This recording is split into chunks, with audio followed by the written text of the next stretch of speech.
কাল মনসা পুজোর দিনে আমার শ্বশুরবাড়িতে নিয়ম হলো আনন্দ নাড়ু করা। তো আমিও করেছিলাম। খুবই কম উপকরণে এটা হয়ে যায়। হলো ২০০ গ্রাম তিল আমি একটু বেটে নিয়েছি, আর নিয়েছি একটা নারকেল, যেটা কুড়িয়ে মোটামুটি ২ কাপ মতো নারকেল করা হয়েছে। আর লেগেছে আমার ১ কাপের একটু বেশি চালের গুঁড়ো, ১ কাপ গুড়। আর যেহেতু মনসা পুজোর দিন করতে হয় সেজন্য একটা কলা দিতে হয় নিয়ম মতন। আর বাকি তো বিয়ের দিন হয় সেটা তো আলাদা হয়, সেখানে কলা না দিলেও চলে। বছরের এই একটা দিনেই আমরা আনন্দ নাড়ু করতে পারি। তো তার জন্য আমি এই দিনটা একদমই ছাড়তে চাই না। তো আজকে তার জন্য করেছি। আর সব কিছু দেখুন একবারে মিশিয়ে নিচ্ছি। আর আমি কিছুটা তিল কিন্তু পরে বাছিয়ে রেখেছিলাম যাতে একটু দেখাও যায়, তাই সেটা আমি লাস্টে কিন্তু মেখে দিয়ে এরকম গোল গোল করে নিলাম।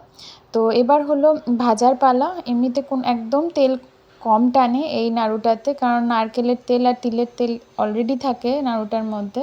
তো তেলের ওর জন্য পরিমাণটা খুবই কম। শুধু রিফাইন্ড অয়েলে খুব কম আঁচে একটু একটা করে ভেজে নিলেই কিন্তু এই নাড়ুটা খুব তাড়াতাড়ি করা হয়ে যায়। তো আপনারা নিশ্চয়ই ট্রাই করবেন এই আনন্দ নাড়ু। খেতেও যেরকম ভালো আর দেখতেও কিন্তু খুবই সুন্দর।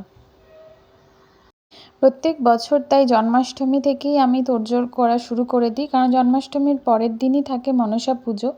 তো এই দিনটার অপেক্ষায় থাকি আনন্দ করে আনন্দ নাড়ু বানানোর জন্য। দেখতেই পাচ্ছেন কত তাড়াতাড়ি আনন্দ নাড়ুগুলো ভাজা হয়ে গেল। খুব কম আঁচে কিন্তু এটা করতে হয়, বা আঁচ যদি বাড়ানো থাকে তাহলে খুব তাড়াতাড়ি রঙও চলে আসে এবং পুড়ে যেতে পারে।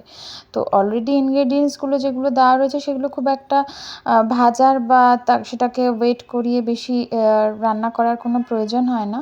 তাই জন্য খুব কম আঁচে আস্তে আস্তে করে এটা কিন্তু ভাজতে হয়।